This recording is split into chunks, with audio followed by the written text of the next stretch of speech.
Hello, survivors. Thank you for taking the time to listen to the story. If you haven't already done so, please subscribe to our channel.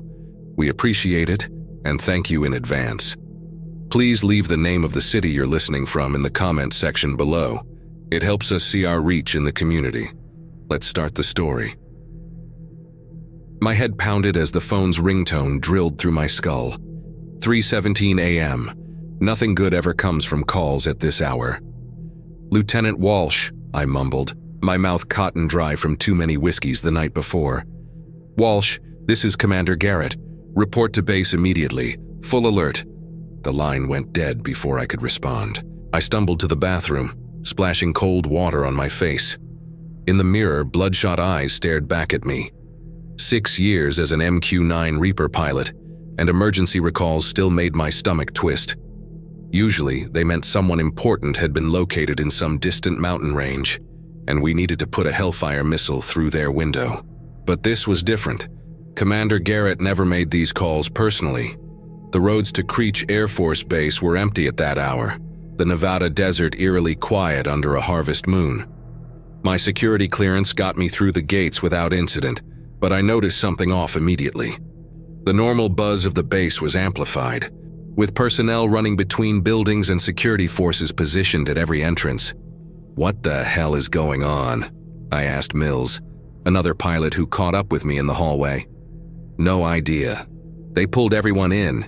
Even heard they're recalling people on leave." When we reached the briefing room, it was standing room only. I found a spot against the back wall next to Phil, my sensor operator. His eyes were red-rimmed, either from lack of sleep or the same off-base drinking that had left me with a hammering headache. "Good of you to join us, Walsh," he whispered. "You smell like a distillery." "Shut up." "Phil," I muttered, trying to focus on the front of the room where Commander Garrett stood next to Colonel Eckhart, our base commander. The lights dimmed, and a large screen flickered to life behind them. "As of 0100 hours this morning," Colonel Eckhart began, "we've been monitoring unusual activity in major population centers across the western United States: Los Angeles, Phoenix, Las Vegas, Denver.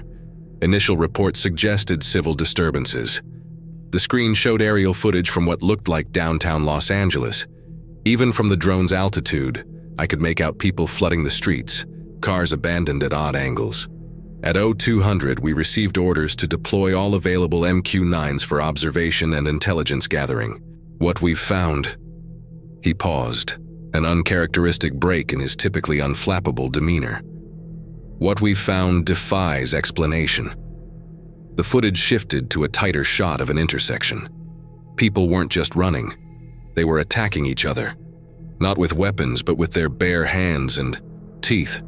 "This isn't riot footage," Commander Garrett cut in. "This is something else.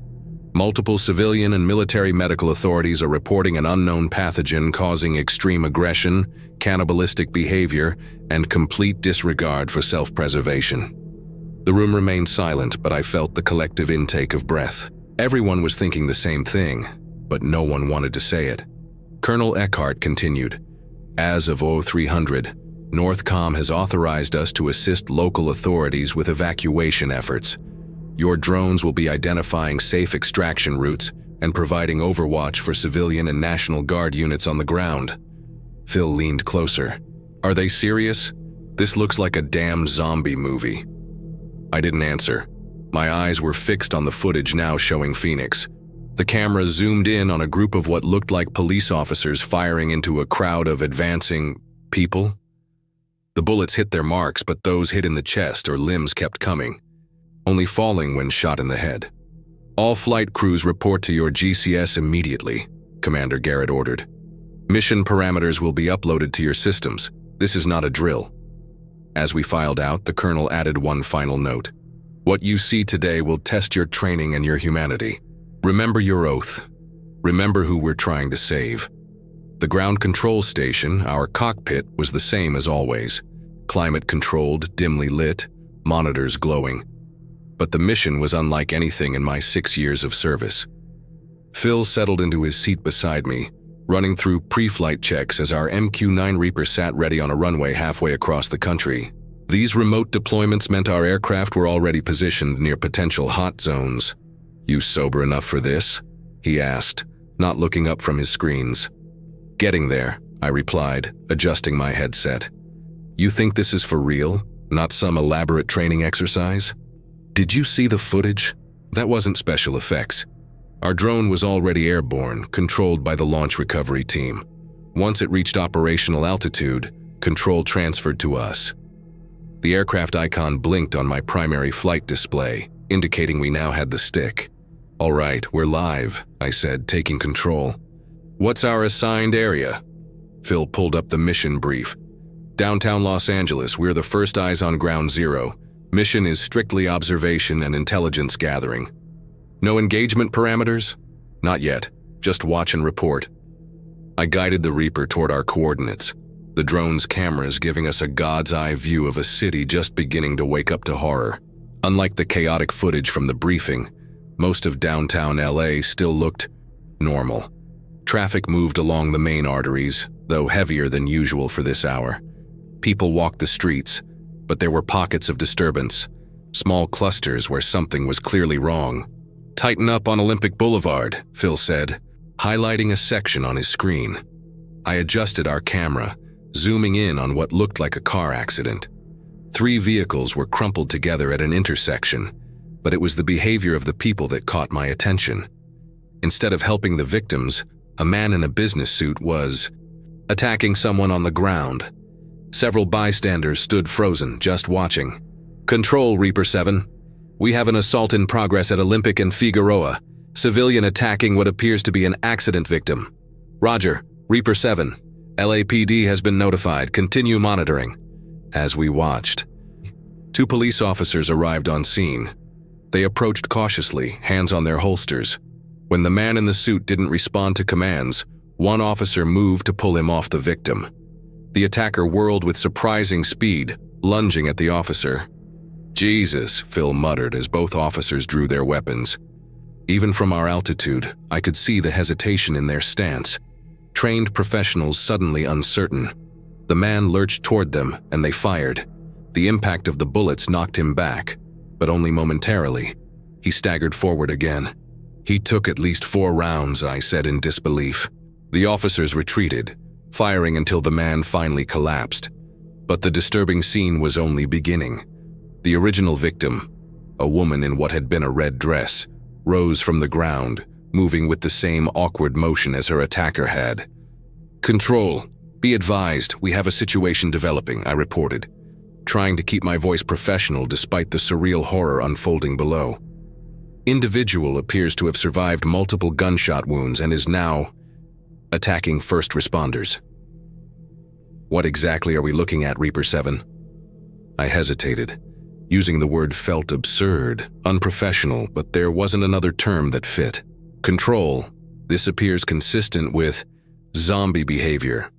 Victim of attack is now exhibiting the same aggressive tendencies as the original attacker." Silence on the comms, then, "Continue observation, Reaper 7. Over the next hour, we watched the pattern repeat across the city. What started as isolated incidents multiplied exponentially.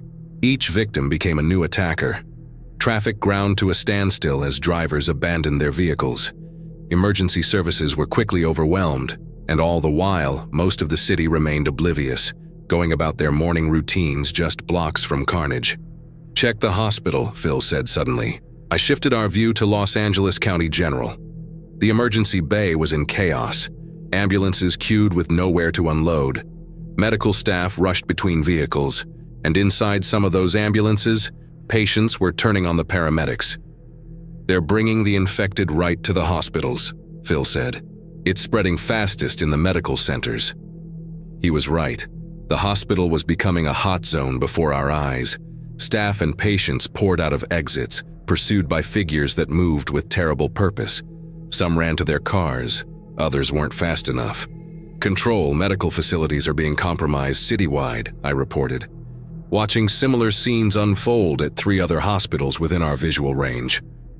"Recommend immediate evacuation orders for all medical centers." "Understood, Reaper 7. Military units are being deployed to secure critical infrastructure. National Guard is mobilizing for evacuation support. As the morning progressed, I guided our drone in expanding circles over the city, documenting the spread. The infection wasn't uniform. Some neighborhoods remained completely normal while others had already fallen to chaos. The contrast was jarring. In Koreatown, people sat at sidewalk cafes while less than a mile away. The infected swarmed through an apartment complex.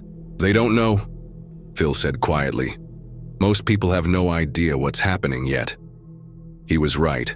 Cell service was becoming spotty, but even in areas with coverage, the information wasn't spreading as fast as the infection. People looked at their phones, frowned, continued walking, unaware that death was spreading just streets away. "Check the news stations," I suggested, angling our camera toward the broadcast center downtown. The parking lot was full of emergency vehicles. Staff ran for their cars while security tried to maintain order. Whatever was happening inside wasn't visible to us, but the panic was obvious. "I think we're witnessing the collapse of information flow," I said. "When the networks go down, people won't know what's coming." "Walsh, look at this." Phil highlighted an area near the financial district where military vehicles were setting up a perimeter. "National Guards establishing an evacuation point." I zoomed in on the operation. The soldiers worked with practiced efficiency, creating checkpoints and directing civilian traffic through single-file corridors where each person could be checked. But the crowds were growing faster than the perimeter, people streaming toward the barricades from all directions. "They're drawing too much attention," I observed. "All that activity. The vehicle noise." Phil nodded grimly. "It's like ringing a dinner bell." Sure enough, the first infected appeared at the edges of the crowd, attracted by the commotion. They pushed through the masses of frightened civilians, creating pockets of screaming chaos that quickly spread. "Control. Evacuation Point Bravo is about to be compromised," I reported. "Infected approaching from the northwest in significant numbers." "Roger, Reaper 7. Can you provide targeting coordinates for National Guard artillery?" I blinked, surprised by the escalation. "Confirm you're requesting artillery strikes in downtown Los Angeles?" "Affirmative." "Reaper 7. Rules of engagement have been updated. Containment is now priority 1. Phil and I exchanged looks. Containment. The word carried weight, implied decisions I wasn't sure I was ready to make. "Targeting coordinates coming through now," Phil said, his fingers flying across his console to mark the approaching infected. "But sir, there are still uninfected civilians mixed in with the hostiles." "Understood, Reaper 7. You have eyes on the situation. Make the call." I swallowed hard, watching the infected tear through the crowd, creating more of their kind with each attack. The National Guard soldiers fired into the mass, but for everyone they dropped, 3 more appeared. Marking targets, I confirmed, highlighting a concentration of infected still separate from the main civilian crowd. Fire mission, grid 227345. Danger close to friendly forces. Minutes later, the artillery struck. Even from our vantage point, the impact was visceral, a flash of light, the shock wave rippling through nearby structures, bodies thrown like rag dolls. The infected in the impact zone were obliterated, but others kept coming, undeterred by the explosions. "It barely slowed them down," Phil whispered. For the next 2 hours, we directed increasingly desperate defensive measures as the National Guard struggled to evacuate civilians from the collapsing city. Each success was temporary, each defensive line eventually overwhelmed by the growing numbers of infected. "How many do you think there are now?"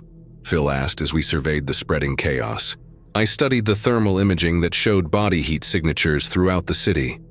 Areas that had been solid with the white-hot dots of living humans now showed the cooler, blue-tinged masses of the infected. Their metabolisms slowed, body temperatures dropping as the disease consumed them. "Thousands," I replied, "and growing every minute." Our radio crackled with a new transmission. "All Reaper units, priority update. Northcom has authorized limited missile strikes on infected concentrations. Rules of engagement have been updated in your mission parameters." The updated orders appeared on our screens. We were now cleared to use Hellfire missiles in extreme circumstances to protect evacuation routes or prevent massive breaches of defensive positions. "They want us to fire on an American city," Phil said, his voice hollow. "Only as a last resort," I replied, though the distinction felt meaningless. Dead was dead regardless of the weapon. We didn't have to wait long for that last resort. A massive group of infected, hundreds strong, converged on a National Guard blockade protecting an evacuation convoy. The soldiers fired continuously, dropping dozens, but the wave kept coming. Behind the barricade, civilians were being loaded onto military trucks, families with children, the elderly, hospital patients still in gowns. "They're going to be overrun," Phil said, watching the infected close the distance. "Control, requesting permission to engage hostile concentration approaching evacuation point Delta." "Permission granted." Reaper 7. Phil's hands moved to the weapon systems, arming a Hellfire missile. "Target locked. Impact will disable the main concentration." I took a deep breath. Fire. The missile launched, a bright streak on our thermal imaging. 4 seconds later, it struck the center of the infected mass. The explosion created a circle of destruction, bodies thrown in all directions. For a moment, the assault paused. The National Guard used the opportunity to complete loading civilians and begin their retreat. But the respite was brief. The surviving infected regrouped, joined by new arrivals, and continued their relentless advance. "It barely made a dent," Phil said, disbelief in his voice. "Control, be advised, single missile strike insufficient to disperse hostile force. Requesting permission for multiple engagement." Negative, Reaper 7. Conserve ordnance. New mission parameters incoming. Our screens updated again. The evacuation was shifting to a larger scale operation, focused on key extraction points rather than scattered resistance throughout the city. We were to provide overwatch for these major operations and identify developing threats. "They're giving up on isolated rescue operations," Phil said quietly. "They're consolidating resources," I corrected, though the result was the same. People trapped in areas outside the main evacuation corridors were on their own. As morning stretched into afternoon, the situation deteriorated rapidly. More drones joined the operation, creating a network of surveillance across the city. Through our shared feeds, I watched neighborhoods fall one by one. The infection spread from downtown outward, following major transportation arteries, flowing like a tide of death through the concrete channels of the city. The radio crackled. "All units, be advised, Phoenix is reporting similar outbreak patterns. Las Vegas and San Diego as well. Regional Command is coordinating containment operations across the Southwest." Phil looked at me, fear plain in his eyes. "It's everywhere." I stared at our main screen, watching the infected pour through the once vibrant streets of Los Angeles. In the distance, smoke rose from dozens of locations where desperation had turned to destruction.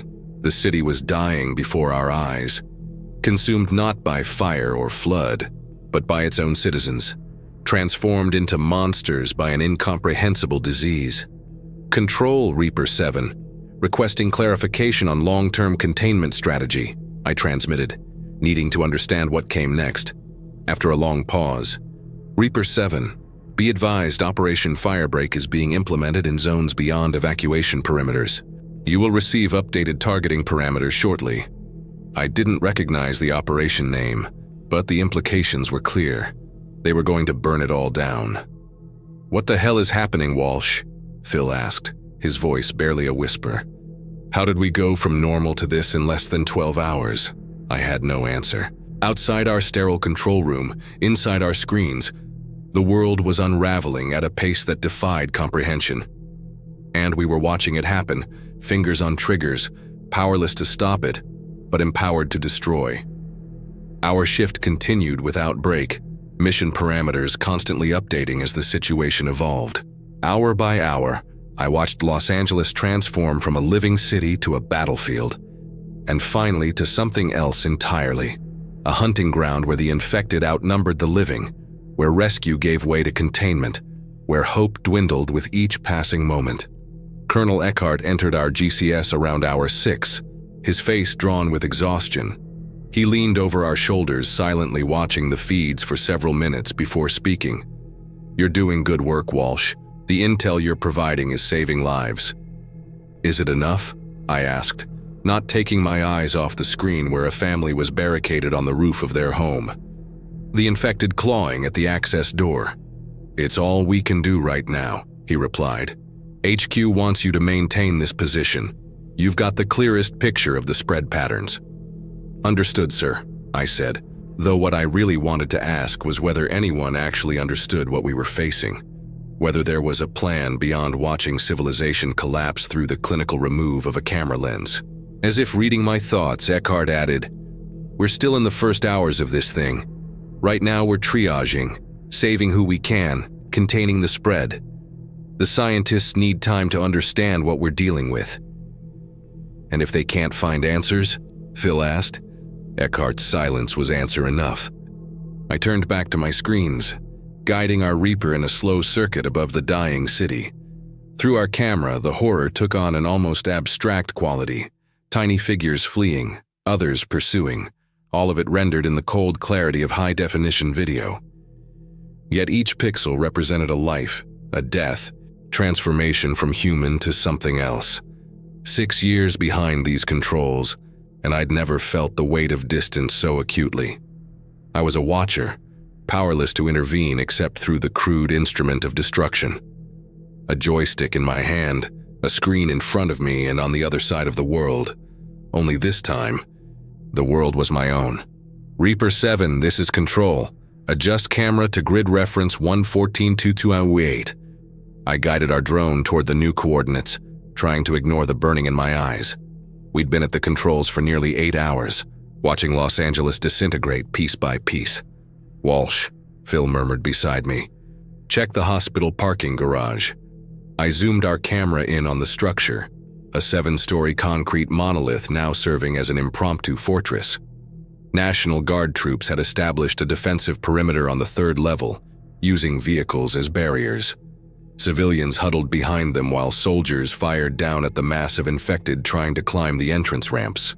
"Control, be advised, hospital parking structure is under heavy pressure," I reported. "National Guard holding at level 3, but infected numbers are growing." "Roger, Reaper 7. Evacuation helicopters inbound to that location. Provide targeting data for close air support." Phil began marking coordinates, highlighting concentrations of infected that could be engaged without endangering the defenders. "Sending targeting package now," Phil confirmed. "ETA on air support is 3 minutes." "They might not have 3 minutes," I said, watching the infected push a car aside at the 2nd-level barricade. Their complete disregard for pain made them capable of feats that would cripple anyone concerned with self-preservation. The artillery struck first, 3 rapid explosions that scattered the infected at ground level. The blasts were expertly placed to avoid damaging the structure's supports while creating a temporary buffer zone. But the respite was brief. Like ants swarming over a disturbed hill, the infected regrouped, some crawling with shattered limbs, others staggering through fire and debris. "Attack helicopters on station," Control reported. 2 Apaches appeared on our thermal imaging, immediately opening fire on the coordinates we'd provided, their 30mm cannons cutting through the infected with surgical precision. On the roof of the parking structure, civilians were being loaded onto evacuation helicopters.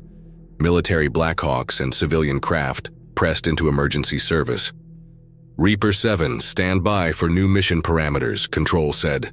"Operation Firebreak is proceeding to Phase 2. Your targeting priorities are being updated. Our screens populated with new data. Key infrastructure points throughout the city, color-coded for priority. Bridges, tunnels, highway interchanges, fuel storage facilities." "They're going to level it all," Phil whispered. "Not level," I corrected, studying the target list. "Isolate. They're cutting off the infected areas from the rest of the country." "What about the people still in there?" I had no answer. The evacuation operation at the hospital continued, but for every person saved, thousands more remained trapped throughout the city. "Control, requesting clarification on civilian extraction plans for areas outside current evacuation corridors." I transmitted. After a pause, Reaper 7, current extraction efforts are focused on established evacuation points only. Resources do not permit wider operations at this time. The sterile language did nothing to mask the brutal reality. People outside those zones were being abandoned. We can't just leave them, Phil said, his voice tight. We're not making these decisions, I reminded him, though the words felt hollow. We're just the eyes. And the fist, he added bitterly, nodding toward our weapon status display. We fell silent as a new feed appeared on our screens. Drone footage from Phoenix showing mass movement of infected through the downtown area.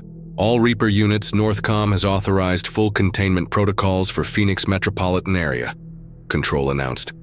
Firebreak Phase 3 is now active. The answer came minutes later when fighter jets appeared on the Phoenix feed.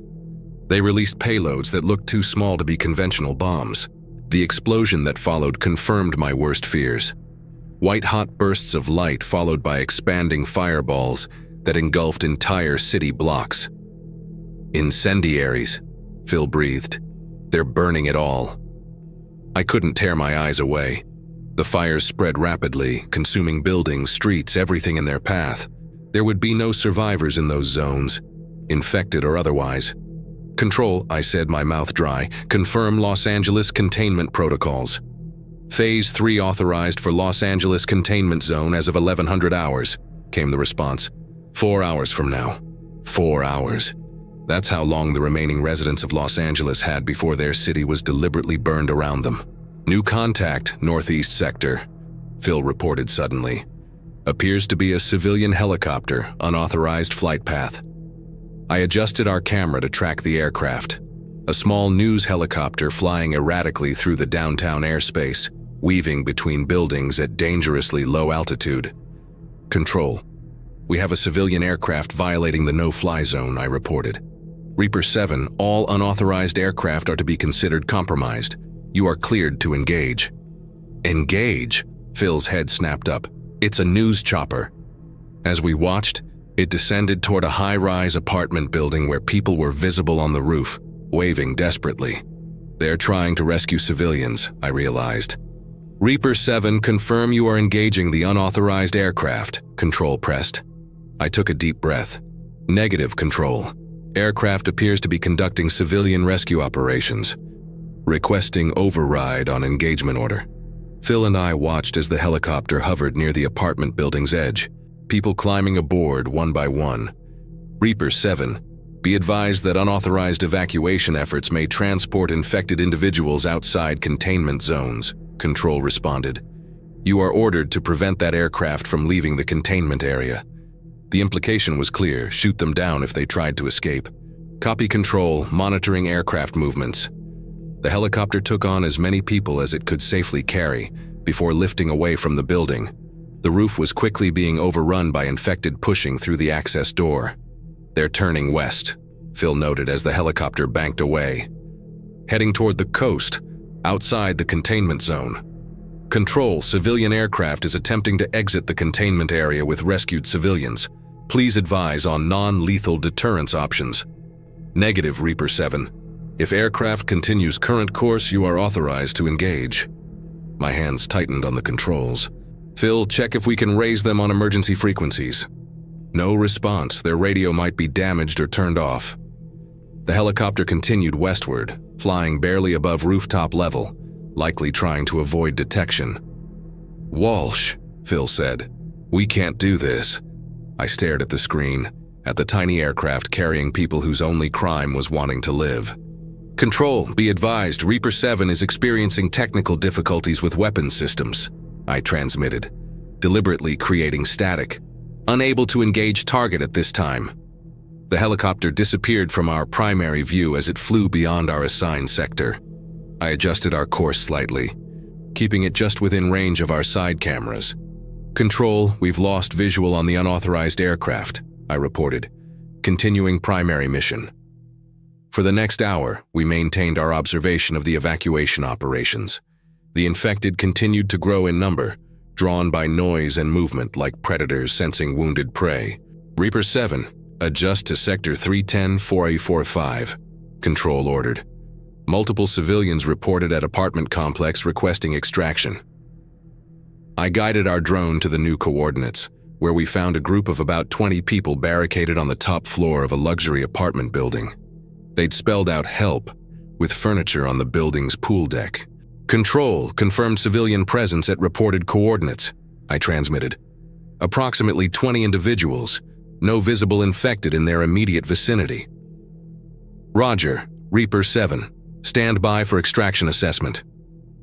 "Control, location has viable landing zone on rooftop," I added. "Recommend priority extraction before Phase 3 initiation." A long pause followed. Then, "Negative, Reaper 7. Location is outside current extraction corridors. Resources are not available." I stared at the screen, at the people who'd found safety only to be denied rescue. Phil's jaw tightened. "So we just leave them to burn?" I didn't answer, my mind racing through options.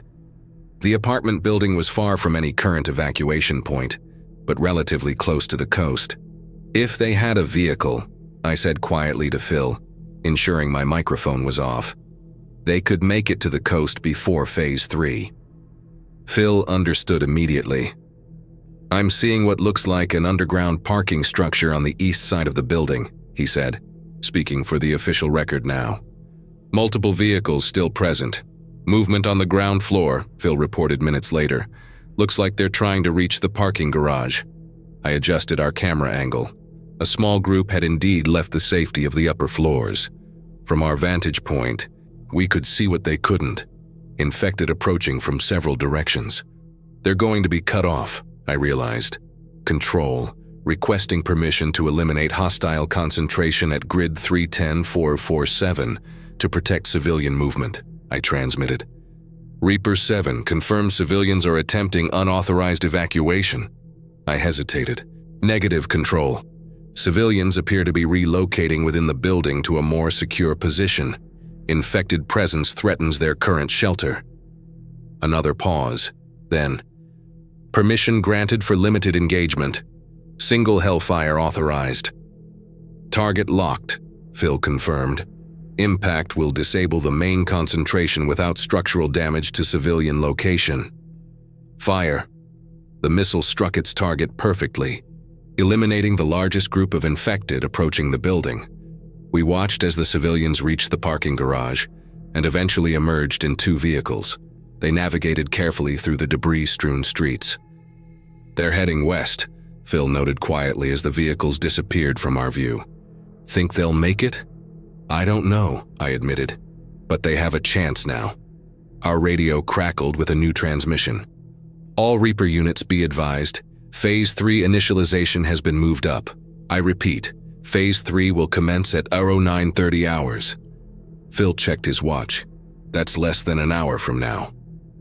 I stared at the screen, at the city that had awakened that morning to an ordinary day and would end it in flames. "Control, requesting confirmation on evacuation status," I transmitted. "How many civilians have been extracted?" "Approximately 22,000 from Los Angeles Containment Zone," came the reply. "Final extractions now in progress at primary evacuation points." 22,000, out of a city of millions. "Reaper 7, new mission assignment," Control continued. "Your drone is being repositioned to monitor Phase 3 implementation from Sector 1. Proceed to coordinates 135-290. I guided our aircraft toward the new position, the eastern edge of the city, where the burn would begin. Fighter jets were already visible on our radar, moving into formation for their grim task. "This is really happening," Phil said, his voice hollow. "We're going to watch them burn the city." Fighter jets appeared on our feed, flying in precise formation. Each carried multiple incendiary bombs designed to create firestorms. "Phase 3 commencing in 3 minutes, Control announced. I watched the jets approach their drop zones, my stomach churning with nausea. "Walsh," Phil said suddenly, pointing to his screen. "Look at that." I shifted our view to follow his indication. A civilian bus was attempting to navigate through debris-strewn streets. Nearly 24 people clung to its roof and sides, desperate for escape. They're trying to make it out before the strike, I realized. Control, civilian transport identified at grid 142-305, Phil reported. Multiple non-infected attempting to exit containment zone. Confirmed, Reaper 7. All civilian movements are to be contained within Phase 3 boundaries. They want us to stop them, Phil whispered. I stared at the bus, at the people clinging to hope even as fire approached from the sky. The jets were less than a minute from their drop points. Control, Reaper 7 is experiencing critical system errors, I transmitted, deliberately creating static. Communications becoming unstable.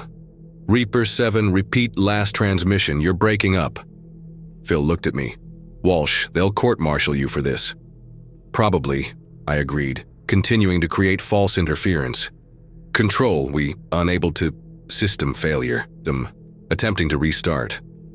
I switched off our primary communication system. Giving them a chance, I replied, adjusting our camera to track the bus as it approached the Phase 3 boundary. That's all anyone can ask for now, isn't it?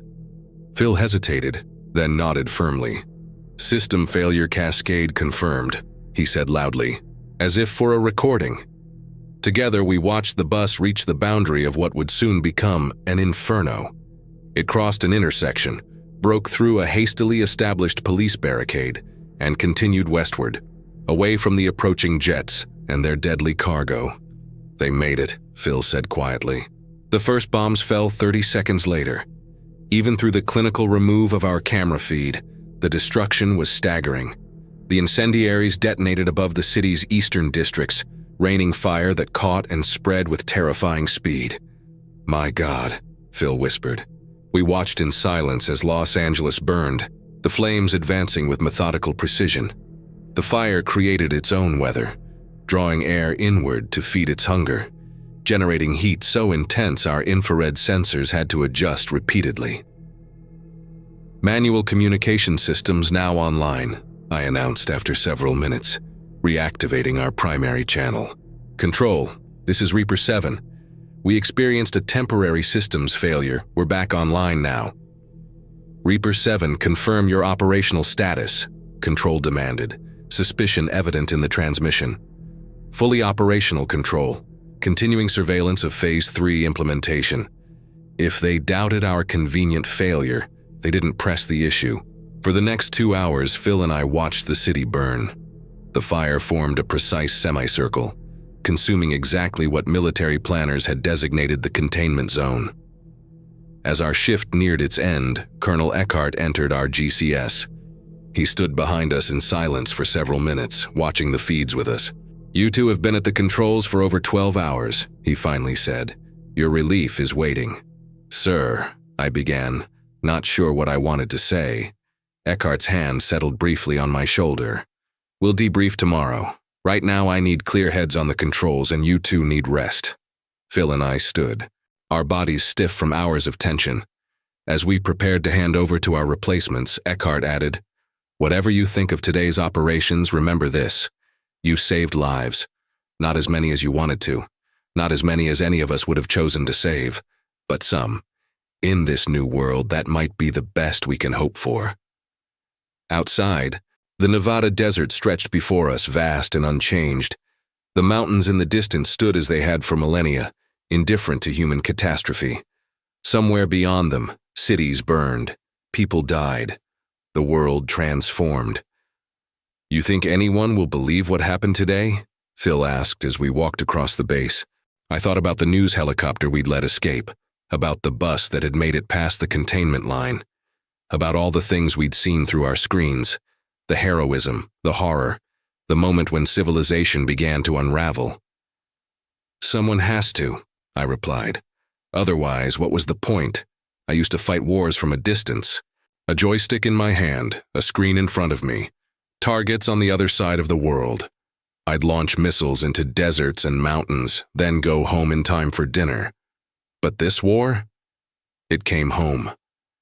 And now, I was watching the apocalypse from the sky, with the terrible knowledge that the battle had only just begun.